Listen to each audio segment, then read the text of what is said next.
Olá, é hora de conferir os destaques da semana entre os julgamentos do plenário do Supremo Tribunal Federal, aqui na TV Justiça.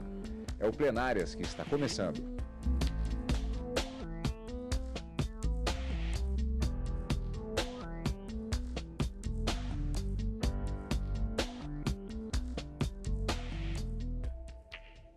Hoje com os principais momentos das sessões dos dias 16 e 17 de agosto de 2017. Aliás, Karina, com uma característica específica desta semana, 2 dias de sessão, mas na verdade nós tivemos 3 sessões. Na quarta, sessão extraordinária logo pela manhã. Exatamente, Cadu. E pela manhã, na sessão de quarta-feira, a grande discussão era sobre demarcação de terras indígenas e em 2 ações cíveis originárias que acabaram sendo julgadas improcedentes aqui pelos ministros do Supremo Tribunal Federal, no sentido de que o Estado do Mato Grosso, ao contrário do que alegava, não tem direito a qualquer tipo de indenização, porque aquelas terras que alegavam estar ocupadas de forma irregular são consideradas e devem ser consideradas, segundo os ministros, como terras tradicionalmente ocupadas pelos índios. E no período da tarde, uma questão ambiental veio ao plenário, mas não foi resolvida ainda em razão de um pedido de vista do ministro Alexandre de Moraes, mas envolvendo proteção do meio ambiente.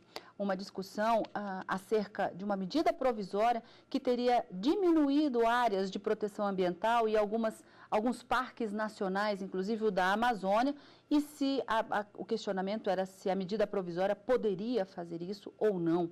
Na verdade, a redução desses parques e dessas áreas tinha um propósito e um objetivo que era a construção de usinas hidrelétricas que, segundo a Procuradoria-Geral da República, autora da ação direta de inconstitucionalidade, prejudicava consideravelmente o bioma daquelas regiões que tiveram essas áreas reduzidas, assim, vamos assim dizer. A ministra Carmen Lúcia proferiu seu voto na quarta-feira à tarde, mas o julgamento foi suspenso em razão de um pedido de vista do ministro Alexandre de Moraes. Sessão mais curta no período da tarde da quarta. Mas na quinta-feira foi retomada a discussão sobre a comercialização, extração, consumo, produção do amianto e a sua utilização em materiais para construção, telhas para residências, caixas d'água, mas a grande discussão era saber se a legislação federal que regulamenta essa utilização do amianto na construção civil, ela é compatível com o texto da Constituição de 88 ou se ela se tornou inconstitucional ao passar do tempo. Na semana passada, na quinta-feira, o julgamento foi iniciado, ministra Rosa Weber, relatora da ação direta de inconstitucionalidade, fez o relatório, sustentações orais, julgamento suspenso, retomado nesta quinta-feira, com o voto da ministra Rosa, mas, mais uma vez, em razão do alongamento das discussões da sessão plenária, principalmente num ponto da questão preliminar que foi suscitada, e a gente vai comentar aqui ao longo do programa, a ministra acabou entendendo que há sim uma inconstitucionalidade e que esse tema deve voltar na próxima semana ainda aqui no plenário do Supremo Tribunal Federal, para que os ministros possam discutir, a partir do voto da relatora, se há ou não uma inconstitucionalidade e se os estados podem legislar proibindo qualquer tipo de comercialização ou utilização do amianto nessa área da construção civil. Então, ainda é uma discussão que promete ser retomada na semana que vem. Tudo isso você confere na edição de hoje do Plenárias, começando com a primeira sessão que aconteceu na manhã da última quarta-feira. Foi uma sessão extraordinária em que os ministros julgaram 2 ações cíveis encaminhadas pelo Estado do Mato Grosso, como já adiantou a Karina, sobre a demarcação de terras indígenas. Com as ações cíveis originárias encaminhadas ao Supremo Tribunal Federal contra a União e a Fundação Nacional do Índio, a FUNAI, o Estado de Mato Grosso queria ser indenizado pela demarcação das terras indígenas. Para o Estado, a União não cumpriu os devidos procedimentos. As terras não foram doadas e os indígenas foram levados para áreas que não ocupavam anteriormente. A União, por sua vez, afirmou que as terras já eram ocupadas pelos indígenas e a ausência de comprovação de domínio por parte do Estado de Mato Grosso. Por serem temas semelhantes, o plenário decidiu fazer os julgamentos em conjunto. O primeiro interessado a falar foi o Estado de Mato Grosso. O próprio decreto que instituiu o Parque Nacional do Xingu, no que foi seguido por um outro decreto que ampliou seus limites, indicou em seus considerandos que uma grande parte desta área é constituída de terras pertencentes aos índios.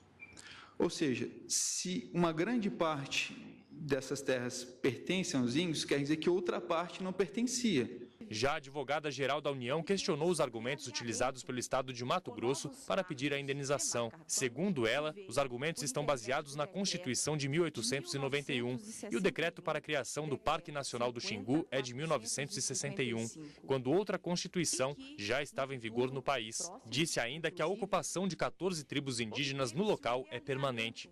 Nos autos, uma única demonstração, uma única comprovação de que esses povos deixaram de estar presentes nessas terras. Ao contrário, o que há, na verdade, são estudos sérios, uma farta documentação que revela a presença desses povos nessa área. A Procuradoria-Geral da República se manifestou pela improcedência dos dois pedidos.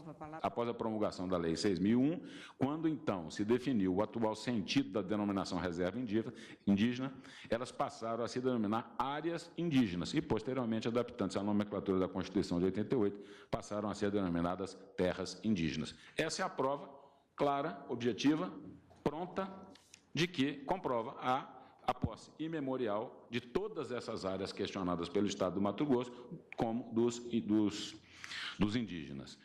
Reiterando a manifestação escrita do Ministério Público e mais aquela constante do parecer distribuído a Vossa Excelência, espera-se a improcedência do pedido. Ao ler o voto, o relator dos dois processos, ministro Marco Aurélio, destacou os direitos dos indígenas sobre as terras de ocupação permanente definidas desde a Constituição de 1934 até a de 1988 e o papel da União na preservação desses locais. E afirmou que são fartas as provas de ocupação permanente dos indígenas nas áreas mencionadas nas ações cíveis originárias. A prova coligida no processo, ao contrário do sustentado pelo autor, é farta, no sentido de que não apenas a totalidade das terras integrantes do Parque Indígena do Xingu, e aí adapto para a outra ação civil originária 366, é de tradicional ocupação indígena, como também muitas das áreas adjacentes. O relator julgou os pedidos improcedentes e condenou o Estado de Mato Grosso a pagar as custas processuais e honorários advocatícios no valor de R$50 mil. O ministro Alexandre de Moraes foi o segundo a votar. Ele entendeu que o Estado de Mato Grosso não conseguiu provar a posse das terras e acompanhou o voto do relator. A presidente do Supremo Tribunal Federal, ministra Carmen Lúcia, precisou deixar a sessão, mas também acompanhou o voto do relator. A sessão passou a ser presidida pelo ministro Marco Aurélio. Na sequência, o ministro Edson Fachin acompanhou o voto do relator. Os ministros Luiz Roberto Barroso, Rosa Weber e Ricardo Lewandowski também seguiram o entendimento do relator, negando indenização ao Estado de Mato Grosso. Karina, nesta parte da manhã tivemos essa questão da demarcação das terras indígenas. Daqui a pouco vamos conferir a reportagem com a sessão plenária da tarde da quarta-feira, que, como já foi adiantado, tratou dos limites de parques nacionais, envolvendo inclusive a questão, como você já disse também, das hidrelétricas. O curioso é que são temas que aparentemente eles podem não ser tão próximos, mas na verdade se encaixam no tema ordem social. Índios, meio ambiente, estão todos lá na Constituição, dentro de uma proteção, e esse tema, meio ambiente, essa proteção do meio ambiente devidamente equilibrado, foi um dos temas tratados no voto da ministra Carmen Lúcia na sessão plenária da quarta-feira, cujo julgamento ainda não foi finalizado. Mas a discussão envolvia a possibilidade ou não de o presidente da República editar medida provisória para reduzir os limites territoriais de parques como o Parque Nacional da Amazônia e algumas áreas de proteção ambiental. A ministra Carmen Lúcia, no seu voto, cujo julgamento foi iniciado, entendeu que a jurisprudência do Supremo Tribunal Federal até permite a utilização de medidas provisórias para tratar de limites desses parques ou dessas unidades de proteção. No entanto, ela pode ser utilizada apenas para ampliar essas áreas e nunca para diminuir essas áreas. E a discussão era justamente essa alegação de inconstitucionalidade formal. A medida provisória, segundo a Procuradoria-Geral da República, não poderia ter feito essa diminuição, essa redução da área de proteção por esse instrumento, e também lhe faltava um requisito constitucional da medida provisória, que seria o caso da urgência. As medidas provisórias, de acordo com o artigo 62 da Constituição, elas devem ser utilizadas para determinados casos específicos há matérias que são proibidas na Constituição que podem ser legisladas por medidas provisórias e elas têm que preencher 2 requisitos, a relevância e a urgência da matéria para se permitir a medida provisória. Mas a ministra Carmen Lúcia, ela destacou no seu voto, a maior parte dele, a inconstitucionalidade da possibilidade da edição da medida provisória para essa redução de limites. E o fez com base em 2 grandes princípios constitucionais. O princípio da proibição do retrocesso socioambiental, uma vez já alcançada aquela área, não poderia haver a redução, isso se tornaria constitucional, e uma violação seria essa redução por meio também de medida provisória, somente uma lei formal poderia reduzi-la, mas em razão dessa proteção, o princípio deve ser observado, e também em razão do princípio da precaução, que não poderia haver essa diminuição, porque atingiria o núcleo essencial de um meio ambiente devidamente equilibrado, e é isso que a Constituição prega no seu artigo 225. Então, a ministra acabou entendendo que a medida provisória é inconstitucional, no entanto, não pronunciou a inconstitucionalidade dessa medida provisória. Qual é o resultado prático disso? Nenhum. A medida provisória, ela reduz o parque, mas na medida em que, posteriormente, ela foi convertida em lei ordinária, aquela ausência de legislação formal que havia no princípio da alegação, em 2012, quando proposta a ação direta de inconstitucionalidade, acabou se esvaziando. Então, como houve uma legislação que tornou permanente aquela criação, aquela diminuição das áreas, teria convalidado e, portanto, não se falaria mais nessa inconstitucionalidade. Então, ela declara a inconstitucionalidade da medida provisória, não pode haver medida provisória para a redução dessas áreas, mas como convalidada, permanece a possibilidade de produção dos efeitos, salientando, inclusive, a ministra Carmen, que a usina já havia sido construída e que, inclusive, já estava em funcionamento. Então, declara a inconstitucionalidade, mas com essa conversão e a existência já da lei formal, não haveria a proclamação da ineficácia dessa medida provisória, portanto. O voto foi proferido apenas pela relatora. Ministro Alexandre de Moraes pediu vista. Esse assunto deve voltar ao plenário em breve, quando então o seu voto já estiver pronto e disponível para a inclusão na pauta dirigida que é feito pela presidente. Uma situação de fato e de direito curiosa e que muito possivelmente renderá debates interessantes quando do retorno deste processo para julgamento. Só que nós, inclusive, ainda não vimos, estamos adiantando, aliás, acompanhamos ao vivo na sessão plenária da quarta-feira, que aconteceu na tarde. A primeira reportagem de hoje foi sobre a sessão extraordinária da manhã. Esse julgamento específico sobre os limites dos parques em relação à questão de hidrelétricas foi na parte da tarde e nós vamos ver isso daqui a pouquinho, quando retornarmos com o segundo bloco de hoje do Plenárias. E ainda nesta edição, os destaques da sessão plenária desta quinta-feira aqui na TV Justiça.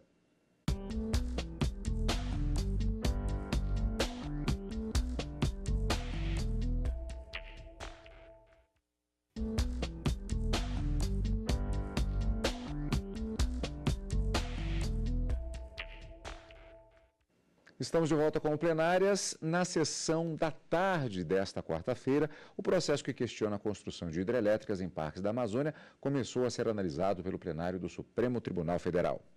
Um pedido de vista do ministro Alexandre de Moraes suspendeu o julgamento em que a Procuradoria-Geral da República questiona a validade de uma medida provisória que determinou a diminuição das áreas de parques da Amazônia para a construção de hidrelétricas. Toda a fundamentação centra-se em uma autoimposta limitação ao campo socioeconômico, não havendo menção aos aspectos socioambientais.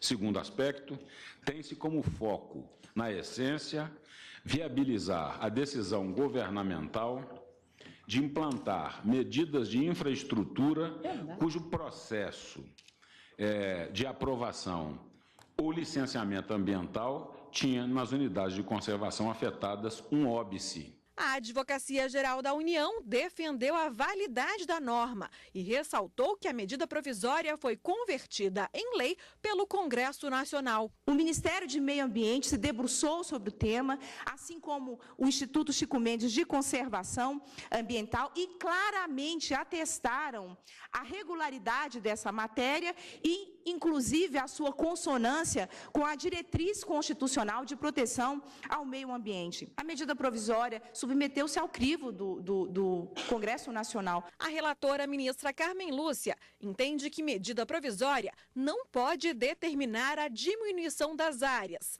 mas ressaltou que, neste caso específico, a norma não pode ser anulada, porque a situação é irreversível. Medida provisória que importe diminuição da proteção ao meio ambiente, como se tem no presente caso, dispõe de evidente potencial de causar prejuízos irreversíveis ao meio ambiente na eventualidade de não ser convertido em lei e, mesmo sendo, de não se ter convertido pelo meio constitucionalmente estabelecido e próprio, principalmente em relevo ao direito de o cidadão participar amplamente.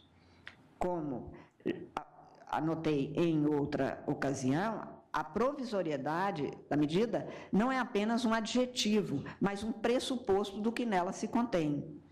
A desafetação das áreas das unidades de conservação é efeito que poderia ser plenamente revertido se a medida provisória não tivesse sido convertida em lei. Mas também é certo que, no intervalo entre a adoção da medida provisória e sua apreciação, poderiam advir danos irreparáveis ao meio ambiente nas áreas desafetadas. Também por esse motivo, mostra-se, na forma como entendo as normas constitucionais, imprópria adoção de medida provisória para alterar ou suprimir espaços territoriais especialmente protegidos e, no caso, não se teve uma alteração pequena. Como dito, foram 7 unidades de conservação alteradas e alteração do bioma de forma bem significativa. Estou julgando procedente o pedido, na parte conhecida, mas sem pronunciamento de nulidade e declarando, portanto, a inconstitucionalidade da adoção de medida provisória para diminuição das áreas ambientais protegidas. Pois é, Karina, reforçando aquilo que você disse no primeiro bloco, já antecipando essa reportagem sobre a parte da tarde da sessão da quarta-feira, quer dizer, a constatação, a confirmação de que medida provisória não é inconstitucional para a utilização como instrumento para casos como esse, mas não foi pronunciada a nulidade porque não havia, como você disse, não havia nada o que fazer, porque já é uma realidade de fato, inclusive com a construção da hidrelétrica. No primeiro bloco eu havia dito, qual é a consequência de se declarar a nulidade dessa medida provisória nesse caso? Nenhuma. Por quê? Porque os efeitos concretos já haviam sido realizados. A lei que convertia...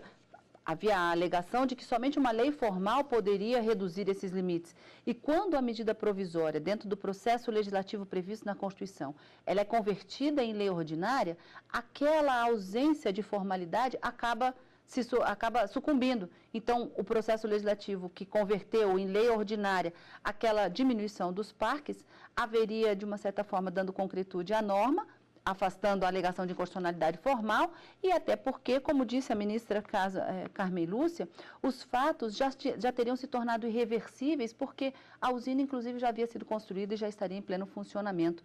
Então, ela declara a inconstitucionalidade da medida provisória sem pronúncia da nulidade, já que esses efeitos concretos irreversíveis já haviam se perpetrado no tempo. Sessão plenária, portanto, desta quarta-feira. Vamos conferir agora os destaques, os pontos principais da sessão plenária desta quinta-feira, quando o Supremo Tribunal Federal retomou o julgamento sobre o uso do amianto no Brasil. O produto é utilizado principalmente na fabricação de telhas e caixas d'água. O julgamento começou com a análise de uma preliminar sobre a legitimidade de 2 associações de juízes e procuradores do trabalho para propor a ação. A maioria dos ministros acompanhou a relatora, a ministra Rosa Weber, entendendo que as associações têm sim interesse no caso. por causa das alegações de que o amianto é prejudicial à saúde dos trabalhadores. Não se revela apenas legítimo, mas assume a expressão de verdadeiro imperativo ético, o compromisso daqueles que têm como dever funcional a aplicação da lei e a fiscalização do seu cumprimento com a constitucionalidade do direito que lhes cabe diuturnamente observar e fazer observar, aqui manifestada por entidades que os representam. Na ação, as associações questionam o artigo 2º da Lei 9.055 de 95, que regulamenta o uso e a comercialização do amianto crisotila no Brasil. Ao analisar a questão, a relatora citou estudos apontando que metade das residências brasileiras tem telhas onduladas de amianto e 80% das caixas d'água são fabricadas com o material. A ministra Rosa Weber votou pela inconstitucionalidade do dispositivo por ofensa ao direito à saúde. Por evidenciado que a tolerância ao uso do amianto crisotila, tal como positivada no artigo 2º da Lei 9055 de 95, não protege adequada e suficientemente os direitos fundamentais à saúde e ao meio ambiente. Eu conheço desta ação direta e a julgo procedente para declarar a inconstitucionalidade deste artigo 2º da Lei 9055, fixando a seguinte tese: a tolerância ao uso do amianto crisotila, da forma como encartada no artigo 2º da Lei 9055 de 95, é incompatível com os artigos 7º, 22, inciso, e artigos 196 e 225 da Constituição Federal. O julgamento vai ser retomado na próxima quarta-feira. No início da sessão, a ministra Carmen Lúcia homenageou o decano da Corte, Celso de Mello, que completou nesta quinta-feira 28 anos de STF. Vossa Excelência é um exemplo de magistrado, um exemplo de cidadão brasileiro, um ser humano que acalenta em cada um de nós o que há de melhor. Eu me sinto muitíssimo honrada de fazer parte deste colegiado, que conta com tão eminentes magistrados como todos os que aqui estão. E na condição de, mais do que colega, acho que posso dizer de amiga de Vossa Excelência, eu me sinto muitíssimo honrada de estar aqui por eu, uma pessoa como Vossa Excelência. E tenho certeza que o Brasil dorme mais tranquilo por ter, entre os juízes brasileiros e no Supremo Tribunal, um decano da envergadura moral, intelectual e com a gentileza e principalmente com a seriedade com que leva um cargo que tem a responsabilidade que um juiz tem. Tem sido para mim uma enorme honra, um grande privilégio compor o Supremo Tribunal Federal e partilhar o exercício da jurisdição ao lado de tão eminentes colegas, de tão ilustres mestres do direito com quem eu tenho diuturnamente aprendido. Essa trajetória tem sido realmente longa, porque se estende-se basicamente pelo período de uma geração e ela me tem sido extremamente enriquecedora. Karina, esse julgamento ele continua, existe a expectativa justamente de continuação, porque tivemos apenas a apresentação do voto da ministra Rosa Weber. Mas, além de ser normal a extensão dos debates no plenário do Supremo, mas há uma questão específica. A primeira parte da sessão, que não foi uma sessão única nesta quinta-feira, foi toda dedicada à votação da ministra e pelos ministros de uma questão preliminar, que era sobre a legitimidade ativa, ou seja, se as autoras, as associações autoras desta ação, se elas realmente poderiam tê-la apresentado.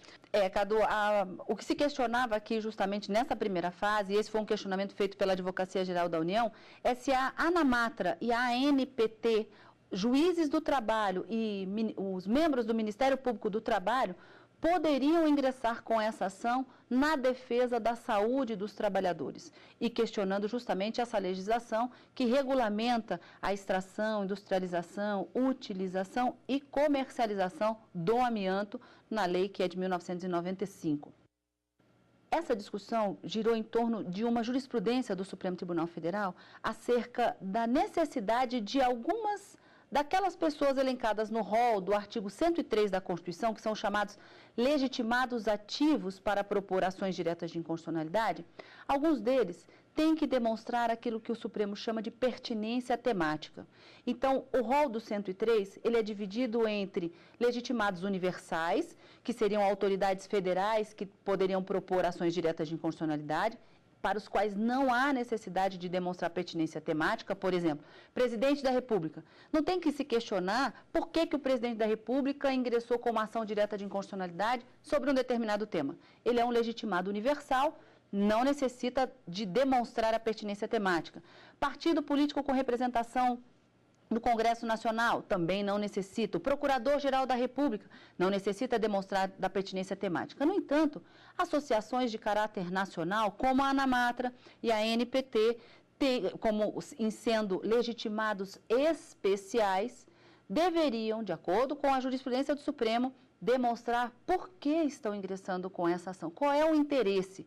E para o ministro Marco Aurélio, que acabou ficando vencido nessa legitimidade, não haveria essa pertinência temática e ele considerava que essas duas associações não poderiam ingressar com essa ação direta de inconstitucionalidade. Mas não foi esse o entendimento que se formou na maioria e consideraram que sim, a ação direta de inconstitucionalidade deve ser conhecida, afasta essa argumentação da AGU de que não poderiam ingressar com a ação, então haveria uma ilegitimidade ativa ad causam. Afastada essa ilegitimidade, uma discussão, como você disse, durou toda a primeira parte da sessão plenária.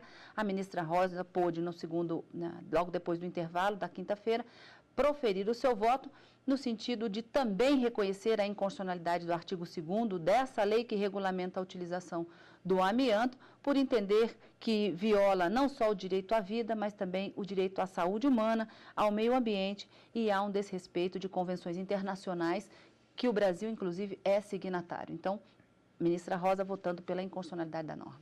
Lembrando que, além da continuação desse julgamento, existem ainda outros processos tratando do mesmo tema que tiveram também o chamado na semana passada, exatamente a respeito do amianto e a expectativa também com relação a estes processos. Esse já pautado, portanto, na expectativa para a próxima semana, e você vai acompanhar a continuidade deste julgamento, assim como os outros que serão chamados, apregoados nas sessões da semana que vem, no direto do plenário. O que já significa, claro, como sempre, Karina, que já temos encontro marcado com os nossos amigos telespectadores.